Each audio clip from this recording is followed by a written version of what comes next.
Hi, you're watching Just the News. I'm Amita Balachandra. Straight up to our top story. Prices of fuel were reduced after the center and state have reduced their taxes. If you remember, on Wednesday, the union government had cut excise duty on petrol by 5 rupees per litre and that on diesel by 10 rupees a litre. Now, meanwhile, several states and union territories run by the BJP have followed suit with the center's footsteps as well. Petrol price has been reduced further by as much as 8.7 rupees per litre and diesel by 9.52 rupees per litre in BJP ruled states and union territories. Now, some of these states include Assam, Tripura, Manipur, Karnataka, Goa, Uttar Pradesh, Gujarat, Himachal Pradesh, Haryana, Uttarakhand, Bihar, Odisha, and Arunachal Pradesh.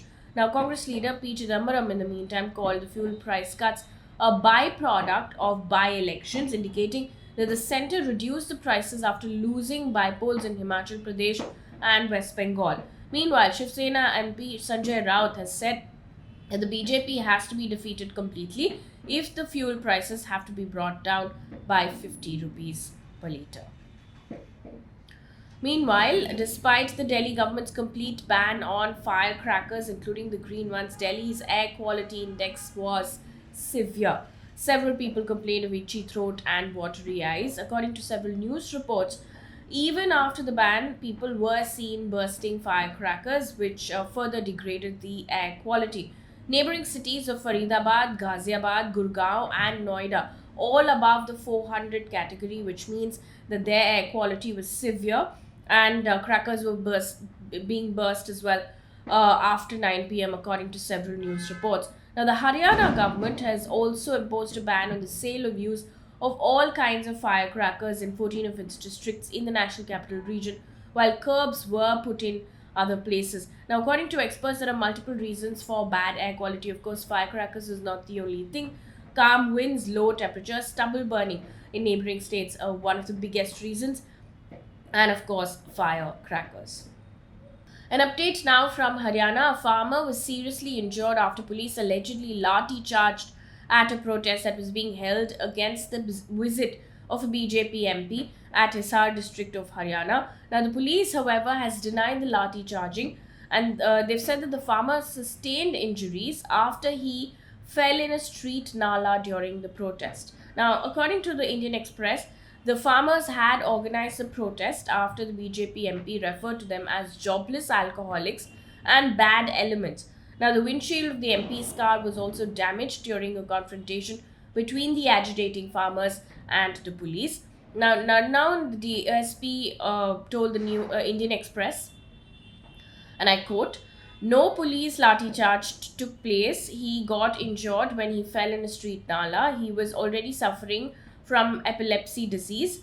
We arrested two of the farmers for breaking the windshield of an MP's car." End quote. According to PTI, this MP has told reporters, and I quote, "After concluding my program, I was on my way to attend another function when some miscreants threw lathis on my car, leaving it damaged. No one was hurt."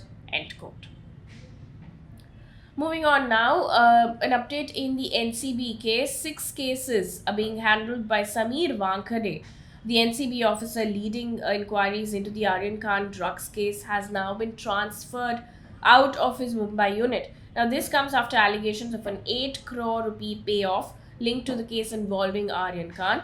An SIT or Special Investigation Team to be led by Senior Police Officer Sanjay Singh will take over the Aryan Khan case as well as 6 others that were being handled by Mr. Wankhede.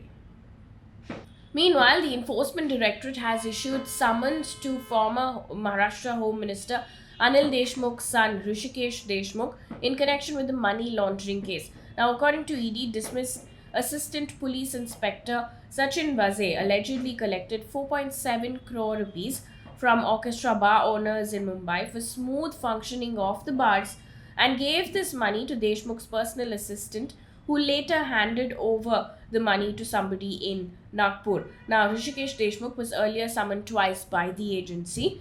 He failed to appear before the federal agency as well. Meanwhile, former Mumbai Police Commissioner Parambir Singh had submitted an affidavit on Wednesday before an inquiry commission probing his corruption allegations against former Maharashtra Home Minister Anil Deshmukh, saying he does not have any further evidence to share in the matter. Now, a court in Mumbai had earlier sent former Maharashtra Home Minister Anil Deshmukh to the Enforcement Directorate's custody till the 6th of November. Moving on, the death cases from suspected spurious liquor consumption in Bihar has now gone up to 23. Over 24 people have been arrested in this case. Bihar Chief Minister Nitish Kumar had said that action is being taken against people who prepare spurious liquor. Now, West Champaran Superintendent of Police Upendranath Verma told the Hindustan Times, and I quote, "We're waiting for the post-mortem report to reach any conclusion. Prima facie, these deaths appear to have occurred due to the consumption of poisonous substances." End quote. Also in the news, Navjot Singh Sidhu has said that he has taken back his resignation as Punjab Congress chief, but gave a new ultimatum to the Congress. He said that he will return to his office when a new Advocate General is appointed. Now, this comes as the Punjab Chief Minister Charanjit Singh Channi has reportedly rejected the resignation of APSDO. The man, Navjot Singh Sidhu, wants removed as the Advocate General of Punjab. Now, moving on to updates on COVID. India has reported 12,729 new COVID cases in the last 24 hours. Kerala has reported 6,580 new COVID cases. Meanwhile, Karnataka has withdrawn its night curfew, which was imposed from 10 p.m. to 5 a.m. In addition to this, the government has also allowed the resumption of horse racing in compliance with all COVID safety protocols. Not just that, Karnataka has also given a go-ahead to start lower kindergarten or LKG and upper kindergarten or UKG classes across the state from Monday, which is the 8th of November. Now, schools will be started in districts where there is less than 2% of COVID positivity rate. Schools have to conduct half-day classes from Monday to Friday between 9:30 a.m. and 3:30 p.m. Moving on now to news coming in from across the world. The WHO on Wednesday said the number of coronavirus cases has risen in Europe for the 5th consecutive week, making it the only world region where COVID-19 is still increasing, which is a bit worrying because the WHO's Europe head has said, and I quote, "We are at another critical point of pandemic resurgence. Europe is back at the epicenter of the pandemic where we were 1 year ago," end quote. Now, majority of the cases from Europe has been driven mostly by Britain, Russia, Turkey, and Romania.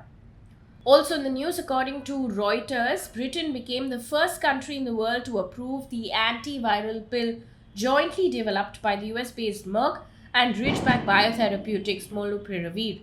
Now, the drug will be used in people with mild to moderate COVID and at least one risk factor for developing severe illness such as obesity, older age diabetes, and heart disease. Now, the UK government has dubbed it as a groundbreaking treatment.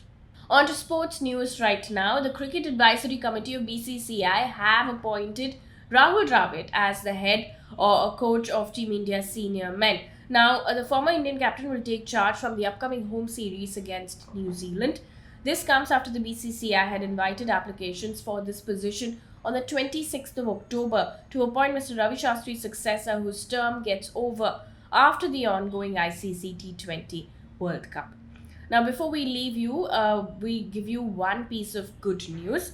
With an aim to tackle climate change and global warming, an Israeli startup, which is called High Hopes Labs, has developed balloons to trap carbon dioxide from the atmosphere, where it is almost solidified for recycling. Now, Reuters has reported that according to the startup CEO, the company aims to build larger balloons within 2 years that could each be deployed to remove a ton of carbon a day at a cost below $100, much less than comparable on-ground facilities currently in use.